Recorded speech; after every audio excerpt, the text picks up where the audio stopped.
길을 걸어가는 우리의 삶에는 여러 경험이 섞여 있습니다. 일이 잘 풀릴 때가 있고 일이 잘 풀리지 않을 때가 있습니다. 행복할 때가 있고 불행할 때도 있습니다. 웃을 때가 있고 울 때도 있습니다. 어둠 속을 지나갈 때도 있고 밝은 길을 걸어갈 때도 있죠. 평탄한 길을 갈 때가 있고 험산 줄령이 우리 삶을 맞이할 때가 있습니다. 예수님이 이 땅에 오실 때는 과연 어떠한 때였을까요? 인류 역사에서 가장 어두운 암흑의 시기가 바로 예수님이 오신 때였습니다. 우리는 성탄절을 준비하는 대림절을 보내면 가장 화려한 시간을 생각하고 있지만 사실 하나님의 예수님을 이 땅에 보내실 수밖에 없었던 이유는 아무리 사람들이 죄를 회개하려고 해도 이 땅에는 악이 가득했기 때문에 하나님이 극단적인 방법인 독생자 예수 그리스도를 이 땅에 보내셔서 희생제물로 돌아가실 수밖에 없는 방법밖에 없으셨기 때문입니다. 그 정도로 온 세상에는 절망으로 가득 차 있었습니다.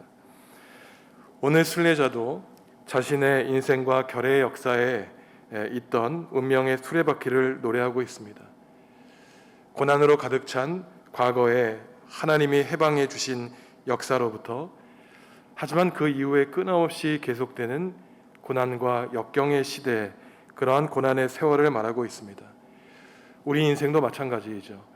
잠시 평안할 것 같으면 그 다음에 또다시 어려움과 역경이 우리를 찾아옵니다.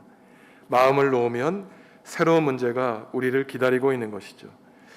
이러할 때 인생의 순례를 걷는 신앙인은 하나님이 개입하여 주셔서 우리가 당하는 고통 속에 우리가 하나님만 바라보고 하나님의 구원을 기다리며 살아가라고 우리에게 신앙의 가르침을 주고 있습니다. 먼저 1절에서 3절까지의 구절을 보면은 이 순례자는 꿈꾸는 것과 같았던 과거의 기쁜 일을 돌아보고 있습니다. 그것은 바로 바벨론 포로에서 해방된 일이었죠. 이 일을 하나님이 행하신 큰 일이라고 부르고 있습니다. 그러니 그들의 입에는 웃음이 가득 차 있습니다.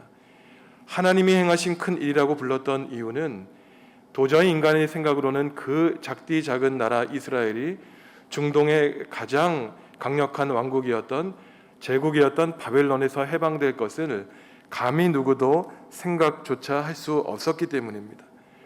우리나라도 35년간의 일본의 식민지에서 해방된 것은 오직 하나님의 역사라고 고백하고 있는 것과 같은 것이죠.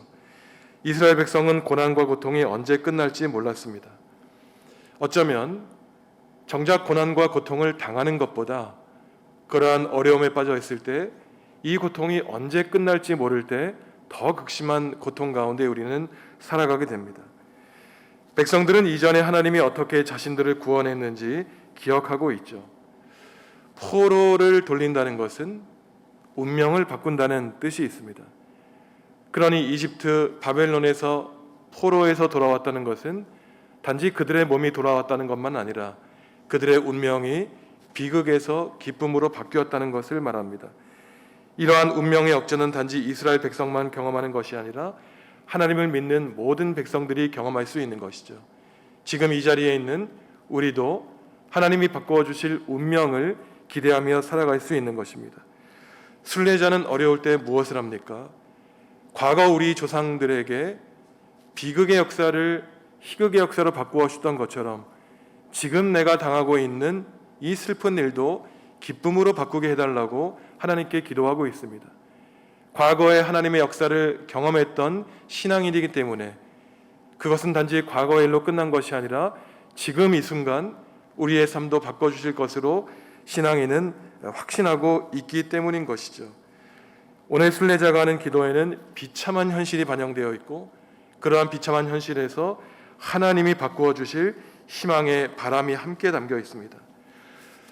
바벨론 포로지에서 돌아오면 모든 것이 다 해결될 줄 알았습니다.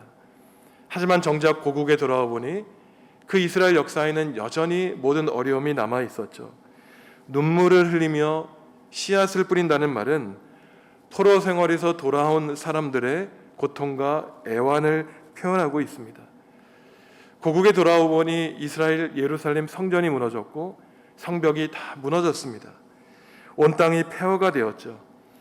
에스라와 느헤미야 같은 지도자가 돌아와 성전을 중수하고 성벽을 재건하자고 하니 백성들의 극심한 반대에 부닥칩니다. 당시 돌아와 보니 고국에 남아있던 사람들이 있었고 바벨론에서 돌아온 사람들이 있었고 이집트에서 돌아온 사람들이 있었습니다. 정치적으로 분열되어 있었고 경제적으로는 먹고 마실 것이 없다고 서로 다투고 싸우고 있었죠. 먹고 마실 것도 없고 빚에 찌들고 가난해서 자식마저 종으로 팔아먹고 있는데 무슨 성벽 중수냐고 반대에 마주치게 됩니다. 한편에는 하나님 나라의 꿈과 비전을 선포하는 사람이 있었고 한편으로는 정치와 경제를 얘기하면서 지극히 현실적인 주장을 하는 사람들이 있었습니다. 사회와 경제적인 논리로 이 땅의 현실을 바라보라고 하는, 그리하여 하나님의 꿈을 가리는 그러한 현실주의자들이 백성들의 뜻을 호도하는, 그리고 하나님의 뜻을 가리는 현실 속에 있었던 것이죠. 그러니 순례자는 과거의 백성을 이집트와 바벨론에서 하나님이 해방시켜 주신 역사를 기억하며 하나님, 지금도 하나님을 믿지 않는 백성들이 하나님의 뜻을 가리고 있습니다 탄식하며 오늘도 똑같이 구원의 역사를 행하여 주시기를 간절히 기도하고 있습니다. 운명을 바꾸어 달라고 기도하는 것이죠. 하나님을 신실하게 믿는 충성된 종들을 통해서 하나님의 일을 하게 해달라고 간구하고 있는 것입니다. 이제는 새로운 전환이 필요하다는 것이죠. 남쪽 땅에 있는 시내가 겨울에 마른 계곡 따라 채우듯이 옛 상태를 회복시켜 달라는 것입니다. 이스라엘 기후를 보면은 건기에는 비가 한 방울도 내리지 않기 때문에 오늘 남방으로 번역된 이 황무지와 같은 네게부에는 땅이 쩍쩍 마르고 비가 내리지 않는 그러한 상황 가운데 있습니다. 우리도 지금 저수지에 물이 말라 앞으로 물 공급이 어떻게 될지 모른다고 걱정하고 있는 현상과 아니면 그보다 더 극심한 현상이었던 것이죠. 땅이 말랐던 황무지와 같은 상황이 당시 이스라엘 백성들의 영적인 상태였다는 것입니다. 지금 우리 그리스도인들이 대림절을 보내며 해야 되는 기도가 바로 이러한 기도이죠. 코로나로 인하여 우리의 삶이 황무지가 되었습니다. 폐허가 되었죠. 정치, 경제, 문화, 외교 등 모든 분야에서 사람들이 절망을 말하고 있습니다. 따라서 하나님의 믿음도 약해졌죠. 살기도 힘든데 무슨 신앙생활이냐고 말하는 사람들이 있습니다. 이러한 어려움 앞에서 순례자는 다른 방법을 찾는 것이 아니라 과거 하나님이 베풀어 주셨던 구원의 역사를 회상하고 있습니다. 무엇보다 이 신앙인은 하나님의 직접적인 도우심과 개입을 위해 기도하고 있습니다. 하나님의 구원은 절대적인 하나님의 주도성에 있는 것이죠. 하나님이 비를 내려주셔야 마른 땅이 젖을 수 있습니다. 바짝 마른 남방 시내에 우기로 물로 가득 찰 수 있는 것이죠. 마른 시내라는 현실 속에서 비가 내려 땅이 젖을 축축해질 미래의 비전을 꿈꾸고 있습니다. 하나님이 개입해 주셔야 되는 것이죠. 하나님은 있던 길도 없애시고 없는 길도 만들어 주시는 분이기 때문입니다. 그러니 하나님께 은혜를 베풀어 달라고 기도하고 있습니다. 하지만 모든 것이 하나님의 은혜라고 하는 말은 나의 노력이 필요 없다는 말과는 같지 않습니다. 진정 하나님의 은혜를 간구하는 사람은 오늘도 내게 주어진 시간 속에서 최고의 노력을 더하고 하나님, 제가 흘리는 피땀 위에 하나님의 은혜를 더해달라고 기도하는 사람이죠. 울며 씨를 뿌리러 나간다는 말이 중요합니다. 은혜를 기다린다고 집에서 잠을 자고 있었죠. 늘 울고 탄식하고 기도하며 씨앗을 뿌리러 메마른 땅에 오늘도 나아가는 사람이 신앙인의 모습입니다. 하나님의 구원의 역사에 자신의 눈물과 피땀을 더하는 사람이죠. 매일매일 논밭에 나아가 성실과 최선을 다하는 사람입니다. 피땀 흘리는 성실함과 노력 없이 수확을 기대할 수 없죠. 눈물을 흘려야만 성공을 담보할 수 있습니다. 시인에게는 두 가지 눈이 있습니다. 육신의 눈과 신앙의 눈이죠. 육신의 눈으로 볼 때에는 네게부 땅은 사막과 황무지와 같았습니다. 아무런 가능성이 없는 땅이에요. 눈물을 흘리고 씨앗을 뿌려봤자 열매를 기대할 수 없는 땅입니다. 이것이 바로 지극히 현실적인 사람들의 눈이죠. 하지만 그는 신앙의 눈을 가지고 있습니다. 아무리 지금 우리의 삶이 절망적일지라도, 우리의 미래가 밝지 않을지라도 하나님이 우리의 운명을 바꿔주시기만 한다면 네게브 땅에 비가 내리고 척박한 땅에 하나님이 열매를 맺어주실 것이라는 그 놀라운 미래 비전을 바라보는 신앙의 눈을 가지고 있는 사람입니다. 신앙인은 육신의 눈만 가지고 사는 사람이 아니죠. 신앙의 눈이 없다면 하나님에 대한 믿음을 가지고 살 필요가 없는 것입니다. 그러니 순례자는 그 거친 인생의 순례길에서 하나님이 바꾸어 주실 미래의 기쁨을 미리 맛보고 있습니다. 하나님을 신뢰하니 그는 기대할 수밖에 없는 것이죠. 기도할 수밖에 없는 것입니다.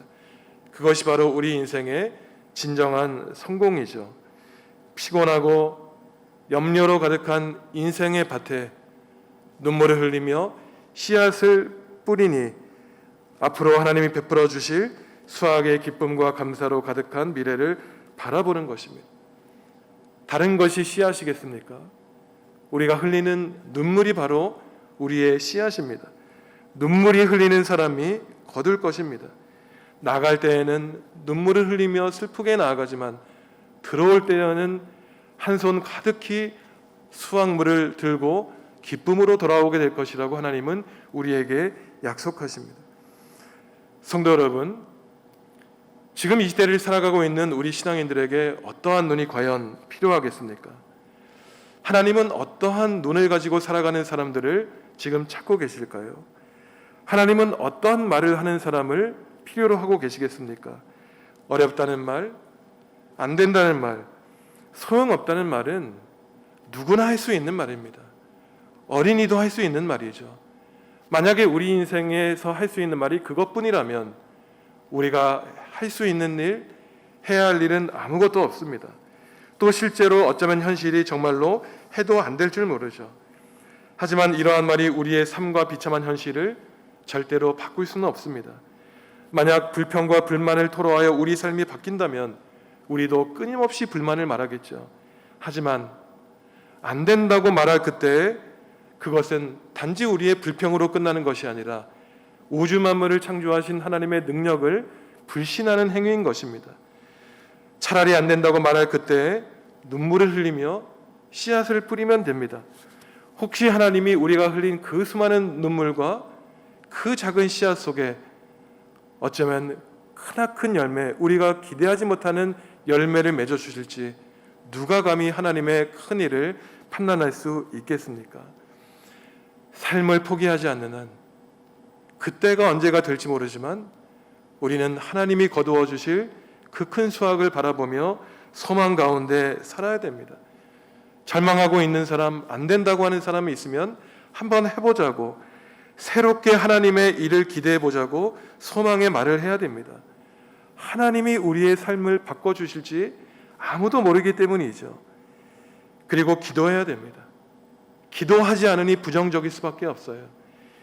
기도하면 하나님이 베풀어 주시는 소망을 볼 수 있습니다. 많은 사람이 일상을 살아가며 시간 날 때 기도하지만 참된 신앙인은 그렇지 않습니다.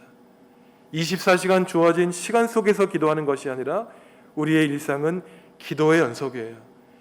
1시간, 2시간 기도의 자리에 한번 앉아 보십시오.